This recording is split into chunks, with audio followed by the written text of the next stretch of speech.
pessoal do 6º e do 7º ano, tudo bem com vocês? E aí, passaram bem a semana? Estão preparados para mais uma semana de estudos? Antes disso, uma dica para você.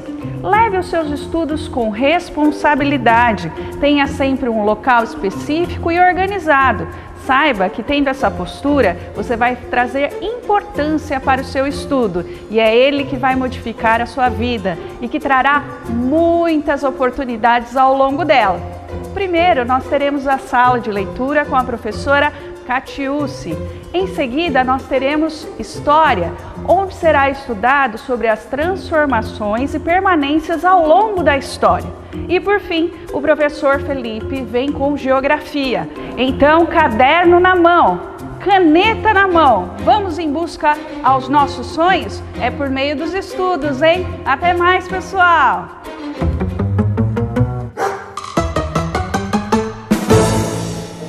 Olá, pessoal! Eu quero ler para vocês um texto que vai fazê-los pensar bastante. Chama-se 2 e 2 são 4.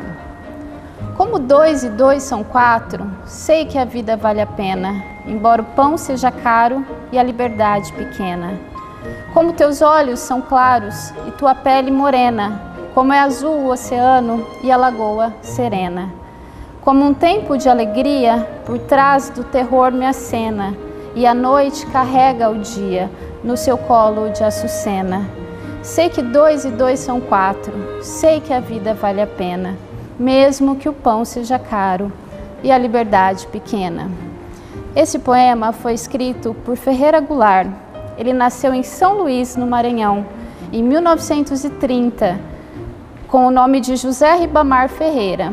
Foi escritor, poeta, crítico de arte, biógrafo, tradutor, memorialista e ensaísta brasileiro.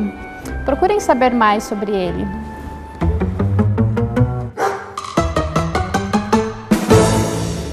Olá, galera! Vocês estão lembrando de mim? Eu me lembro de vocês. Na última aula, nós combinamos algumas coisas.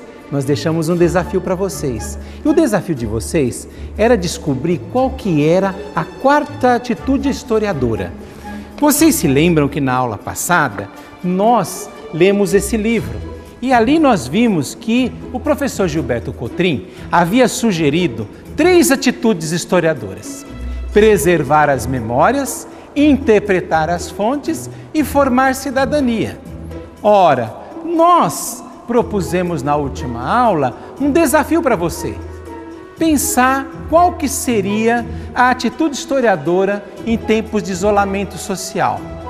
Ora, esse desafio, ele era muito importante, porque quando o professor Cotrim escreveu esse livro aqui, ele não estava vivendo um tempo de pandemia como nós estamos vivendo hoje.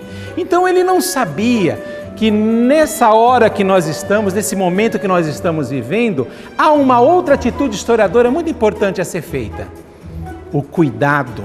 Então, como a gente dizia, é preciso ter o cuidado como nova atitude. O cuidado com os idosos, o cuidado com as crianças pequenas, o cuidado com a sua família, com as relações.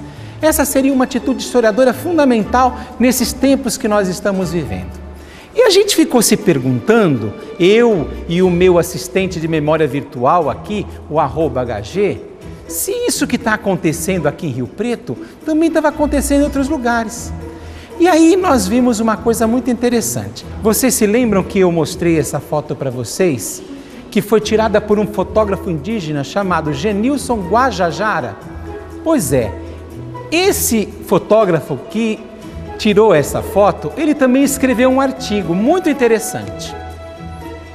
Nesse artigo ele mostra como que é que os povos lá na aldeia estão vivendo esse momento que nós estamos vivendo aqui em Rio Preto. E olha o que ele diz: o povo indígena do Brasil, que luta pela sobrevivência desde 1500, está hoje ameaçado. Não somente pelos madeireiros, os garimpeiros e os fazendeiros que querem tirar os nossos direitos dentro de nossas terras. Há hoje um novo inimigo, o coronavírus, que age silenciosamente, mas de forma devastadora nas aldeias. A terra indígena Rio Pindaré é próxima de áreas urbanas. Então, muitos indígenas que nela vivem precisam buscar alimentos e outras necessidades básicas fora das aldeias. Foi assim que o Covid-19 chegou. Desde o início, os caciques e as lideranças fizeram o possível para evitar a contaminação. Suspenderam as atividades, monitoraram as entradas das aldeias, adotaram medidas de isolamento. Mas muitas das famílias indígenas que estão em isolamento vivem do roçado e da pesca e não podem buscar o seu sustento fora de casa. Vocês estão vendo? Há muitas semelhanças entre o que vive na aldeia esses povos e o que a gente vive aqui. Algumas semelhanças, por exemplo, lá também eles estão sofrendo com isolamento, igual a gente aqui. Lá foi preciso medidas de isolamento, foi preciso isolar as aldeias, dificultar as entradas na aldeia. Aqui também, o que está acontecendo hoje? Tem que fechar comércio, tem que fechar escola, para que a gente possa cuidar da nossa vida e evitar maiores problemas. Mas há diferenças também. Aqui, quem governa a nossa cidade é o prefeito municipal. Mas lá na aldeia são os caciques e os pajés, são as lideranças. Vejam, há semelhanças, mas há também diferenças. E o que essa história de semelhanças e diferenças tem a ver? Essa história de semelhanças e diferenças é importante porque o historiador é aquele profissional que estuda justamente a história como um produto dessas transformações e permanências que vão acontecendo ao longo do tempo. Então, para isso, o historiador precisa comparar, ele precisa observar, ele precisa prestar atenção nessas características que são singulares, naquilo que é homogêneo, para poder entender essas diferenças entre viver num determinado momento e viver num outro momento. Viver num determinado lugar e viver num outro lugar. Porque os lugares, eles carregam histórias. Para mostrar para você um pouco mais como isso funciona, eu vou contar para vocês uma história muito legal de um filme que eu assisti outro dia. O filme se chama Liberdade. Ele é um curta-metragem, inclusive está à disposição nas redes sociais. Esse curta-metragem conta a história do bairro da Liberdade, que fica lá da capital de São Paulo. Mas aí tem uma coisa muito interessante. Muitos anos atrás, na época da escravidão, muitos negros fugiam das senzalas e iam para os quilombos. E nessa época, quando eles eram capturados, muitas vezes eles eram condenados à morte. E ali eles eram condenados e eles eram enforcados. Aquele lugar onde ficava a forca ficou conhecido como Largo dos Enforcados. Passou o tempo, muito tempo, 100 anos, 200 anos. O que aconteceu? O Brasil mudou, a escravidão tinha acabado. Ora, a Liberdade é justamente aquele lugar que antes era o Largo dos Enforcados. Sabem por quê?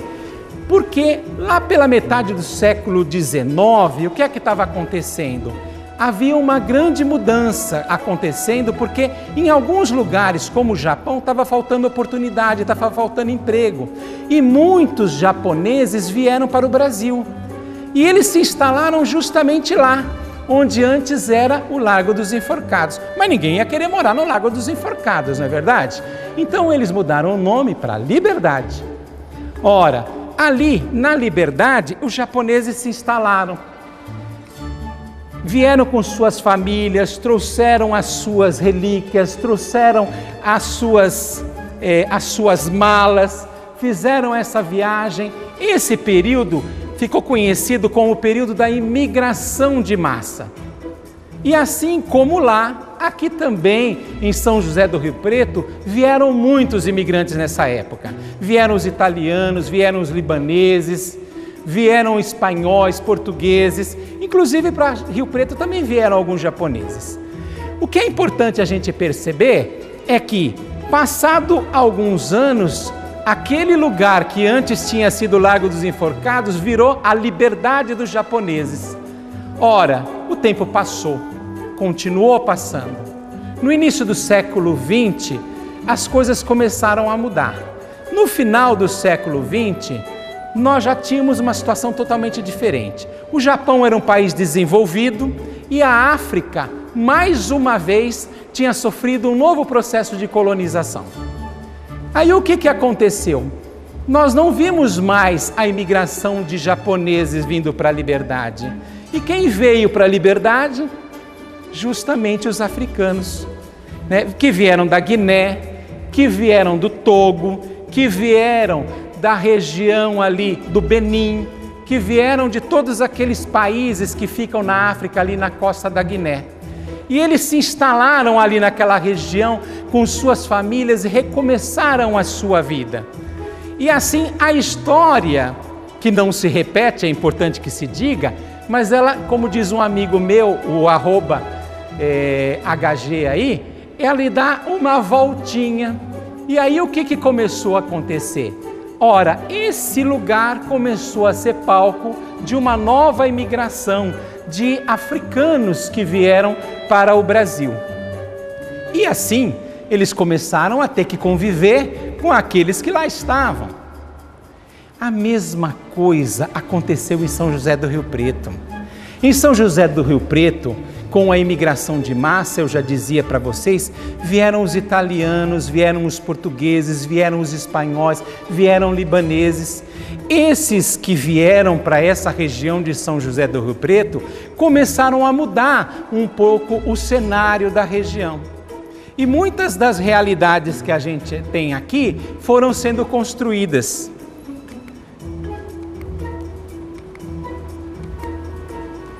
Vocês conhecem esse lugar aqui? Fica aqui em São José do Rio Preto. Eu acho que vocês já viram aqui, já vieram aqui. Esse aqui é o Graneleiro. Ele fica aqui na Swift, onde eu estou agora. Aqui nesse graneleiro eram reservados e separados os grãos, que na época em que a cidade aqui era uma cidade rural, eram separados para a produção de óleo. Esses grãos que eram separados eram guardados nos galpões. E depois eles eram trazidos desses balcões e desses galpões, eles eram levados para a caldeira, onde eles eram cozidos. Estão vendo essa chaminé aqui? É porque tinha uma caldeira aqui. Ali ele era transformado em óleo, esse óleo era guardado em alguns recipientes e depois esses recipientes eram levados para esse galpão aqui, que vocês já vieram aqui, que eu sei, que é onde hoje funciona o Teatro Paulo Moura. E aqui nesse balcão ficavam guardados esses litros de óleo que depois eram colocados nos vagões do trem, e o trem passa bem aqui atrás, e eram levados lá para o Porto de Santos, de onde eles eram levados para a Europa e para os Estados Unidos, na época em que Rio Preto era uma grande cidade exportadora. Bom, o que é importante a gente perceber é que essas transformações e permanências, elas continuam acontecendo. Quando você visitar a Swift da próxima vez, aqui na represa municipal, lembre-se que aqui nós temos um pedaço da história da gente. Foram esses imigrantes que vieram para cá, que foram construindo essa realidade, que foram construindo essa vida e que foram fazendo essa cidade bonita que a gente conhece. E agora é com você. Eu quero que você pense sobre isso, reflita e leia o material que a Secretaria Municipal de Educação produziu. Olha lá o que a sua escola está colocando nas redes sociais e pensa um pouco mais sobre isso, porque você também é sujeito da história, você também faz a história e amanhã, quando o tempo tiver passado, os seus filhos também vão ver a história que vocês acabaram de assistir agora sendo contada pela boca de vocês mesmos, ok? Um abração, beijão, até a próxima.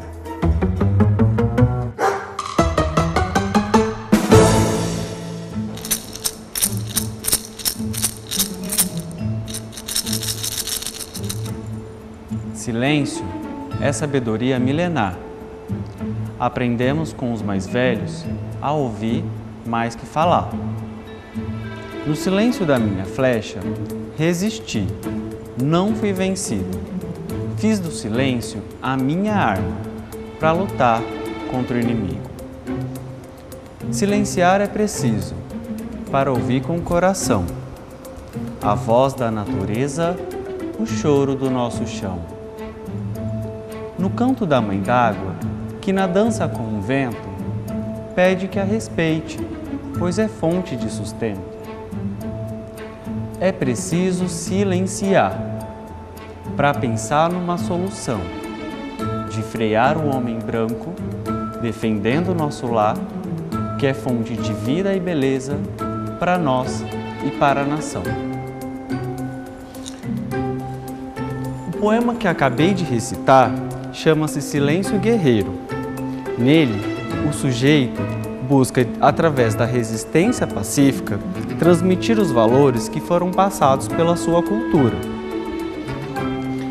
Através do silêncio, defende o poema que é preciso pensar e refletir profundamente em soluções que busquem novas maneiras de resistir e preservar os territórios indígenas, a sua cultura e todas as riquezas naturais existentes ali.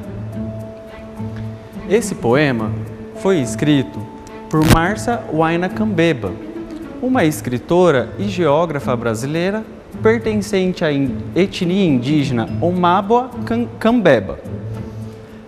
Cambeba produz poemas, músicas e estudos sobre a identidade indígena e sobre os seus territórios. Ela nasceu em 1979 numa aldeia na região do norte do estado do Amazonas. Viveu lá até seus 8 anos de idade. Depois, mudou para a cidade em busca de tratamento médico. Cidade essa que no passado também foi uma grande aldeia do povo Cambeba. Lá estudou no ensino médio em escola pública. Depois entrou para a universidade, cursou geografia e se formou mestre pela Universidade Federal do Amazonas. A sua avó, também professora, escrevia poemas, o que acabou incentivando Márcia a escrever a partir dos seus 14 anos de idade. Atualmente, além de poeta, é compositora, música, cantora, professora de geografia e fotógrafa, e busca retratar em suas obras a vivência e a experiência que as populações indígenas têm em seu cotidiano. Vamos ouvir um pouco o que Márcia tem a dizer sobre o surgimento da identidade indígena. Mas sou do povo Omagua Cambeba, que minha avó falava, você nasceu na aldeia Ticuna, mas você pertence a um povo que é Omagua Cambeba. E daí ela vem contando toda a história das avós, dos bisavós, por que chega a assumir a identidade Omagua Cambeba, que é o que a gente leva hoje, né? Tenta falar da cultura através da música, da literatura e do conhecimento que é nos passado pela oralidade que é milenar. Como vimos, Márcia conta um pouco sobre a sua identidade. O povo Omagua Cambeba foi dado como extinto até um tempo atrás, mas na verdade eles apenas estavam refugiados. Isso porque muitas das comunidades indígenas negavam a sua identidade devido às perseguições. Mas recentemente eles buscaram e estão novamente reafirmando a sua luta por sobrevivência e pela defesa de seus territórios. Quando o indígena instala a sua aldeia, geralmente é perto de algum rio e eles acabam desenvolvendo uma relação maternal com a terra, com a mata. E por isso eles lutam tanto pela sua sobrevivência. Porque essa população desenvolve uma relação de reciprocidade com a natureza, fazendo parte dela. Por isso, a geógrafa diz que alguns problemas fizeram com que esses povos voltassem à sua luta por identidade, como, por exemplo, a ausência de saúde, educação e saneamento básico nas aldeias, as invasões, queimadas e desmatamentos, a poluição dos rios por causa da atividade mineradora, entre outros. Quando falamos da questão indígena, não estamos nos referindo apenas sobre uma população que vive no meio da mata, anda nu e fala uma língua diferente. Não, não é isso. A população indígena possui um conhecimento que nenhuma universidade consegue transmitir para seus estudantes. Eles são doutores num conhecimento milenar, principalmente no que diz respeito à solidariedade e que pode ensinar muito sobre as pessoas da cidade. Lá na aldeia, se um tem, todos comem, e se um não tem, alguém vai ajudar, com certeza. Muito interessante, não? Agora, vamos ouvir um pouco sobre o trabalho de Márcia em relação aos seus poemas e músicas. Porque se você pegar um ritual indígena, a criança cambeba, ela vai compreender como que foi extinto o ritual cambeba. Como que aquilo foi doloroso para o povo. E a criança que está na cidade, ela vai também compreender. E poesia também educa. Márcia defende uma visão de educação que seja hipercultural, na qual nos espaços de sala de aula sejam passadas a formação da visão que os indígenas querem que tenhamos deles. E isso implica que os livros didáticos abarquem essa visão também. Vamos escutar um outro poema na qual Márcia vai falar sobre a relação do indígena com a floresta, que por sinal é muito bonito. Nossa Amazônia mestiça cuida dos teus sem cessar. Muitos te têm um respeito, outros te fazem gritar. Sem pensar no amanhã, tuas árvores sem dó vão cortar. Escondido, eu fico aqui. A mata também é meu lugar. O doutor não entende que daqui só tiro o que vou precisar. Não pego sem ter precisão. Em excesso, só vou estragar. Por isso me chamam de preguiçoso. Me importo não, moço. Pode chamar. Prefiro ser preguiçoso do que ver a mãe do rio a chorar. Baseado no que acabamos de ouvir da Márcia, vocês acham que é possível produzir alimentos sem agredir a natureza? Já é sabido por nós que a agricultura é uma atividade muito importante para a nossa sociedade. Aliás, ela fornece a produção de alimentos e também contribui com a economia através da troca e da comercialização de produtos.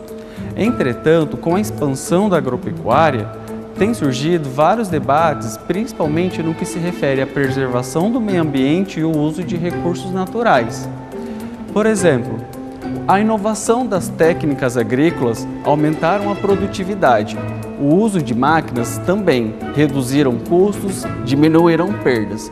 Entretanto, os impactos ambientais têm sido muito grandes. Vamos ver alguns. O primeiro impacto ambiental gerado pela atividade da agricultura é o desmatamento. Afinal, para cultivar o solo e semear as plantas e mudas, é preciso que aquela área esteja limpa. Um outro problema gerado também é a poluição do ar. Os maquinários utilizados na agricultura, que tanto contribuem para a produtividade, são alimentados por combustíveis fósseis, como a gasolina e o diesel, e acabam poluindo o ar, contribuindo para o aquecimento global. Também haverá uma perda de biodiversidade. Os aviões e máquinas que lançam agrotóxicos sobre as lavouras acabam matando as espécies de vegetais e de animais que vivem ao redor. Também devido ao uso de agrotóxicos, haverá uma poluição do solo e da água. Afinal, esses venenos acabam por infiltrar no solo através da água da chuva ou mesmo escorrer para os rios, contaminando a água e o solo. Um outro problema é que com a retirada da cobertura de vegetação e com a chuva, vai ocorrer o problema da erosão.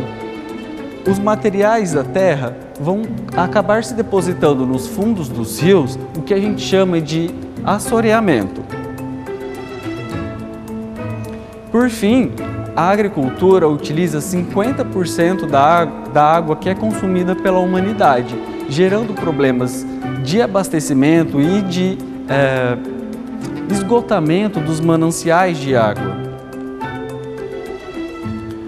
Já na pecuária, a derrubada da mata para a implantação de pastos vai complicar a compactação do solo. Afinal, as pegadas dos animais vão impedir que a água do solo se infiltre, aumentando ainda o processo de erosão da terra. Além disso, os animais liberam o gás metano na digestão, que é um gás altamente tóxico e causador do aquecimento global. Portanto, é cada vez maior a necessidade de produzir alimentos preservando a natureza. Muitas pesquisas e debates têm sido feitos com o intuito de atingir esse objetivo. Vocês já ouviram falar da agrofloresta? É um método de cultivo que combina diferentes plantas que se ajudam com o intuito de melhor aproveitar os recursos naturais, como a água, a luz solar, o solo, o espaço. Na agrofloresta é possível produzir até mais de 30 espécies de uma vez só. Isso porque, como cada planta possui um ciclo de evolução e um tamanho diferente, elas acabam ajudando uma a outra. E aí, isso é possível a atração de animais e a produção de diversos alimentos. Na agrofloresta também vai ocorrer a conservação da vegetação, não vai ser preciso desmatar, como ocorre na agricultura atual, onde se desmata uma vasta área e cultiva apenas um alimento. Não, na agrofloresta se utiliza a própria observação da natureza e do ambiente e procura imitar isso, utilizando os próprios seres vivos e as relações entre eles, ou seja, a própria tecnologia da natureza, para produzir os alimentos. A adubação na agrofloresta é feita de maneira natural, a chamada adubação verde, na qual ocorre com a poda dos galhos e das folhas e troncos das árvores, que é utilizada para produzir a matéria orgânica. Assim, não é utilizado nenhum tipo de agrotóxico ou pesticida, por exemplo. A própria decomposição desses materiais orgânicos acabam atraindo micro-organismos que, por sua vez, atraem insetos, que, por sua vez, atraem animais, restabelecendo o equilíbrio do local. Afinal, quando há uma praga, por exemplo, quer dizer que há um desequilíbrio naquele ecossistema, e as pragas são uma maneira da natureza dizer que há alguma coisa de errado. Com os animais à solta ali, no ecossistema, há um equilíbrio novamente desses locais. Portanto, vemos que há muitas vantagens na produção da agrofloresta. Vamos ver algumas. A primeira vantagem é que ela preserva o meio ambiente e produz alimentos ao mesmo tempo, como já vimos, A segunda vantagem é a recuperação de áreas degradadas, ou seja, áreas que já foram desmatadas, o solo já está morto, é possível recuperar essas áreas através da relação entre as diferentes espécies e a atração dos animais, recuperando o ecossistema. Também a agrofloresta garante a segurança alimentar das pessoas. Os alimentos, por não serem produzidos com agrotóxico, acabam sendo mais saudáveis e possuem mais nutrientes.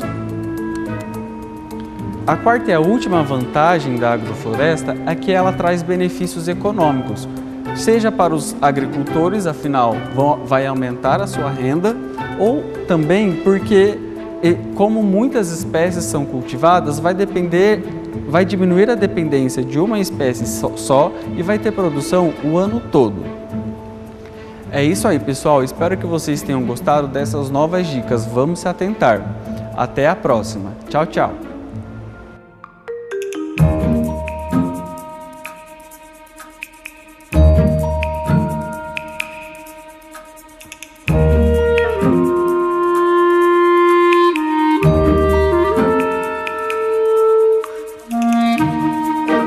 Música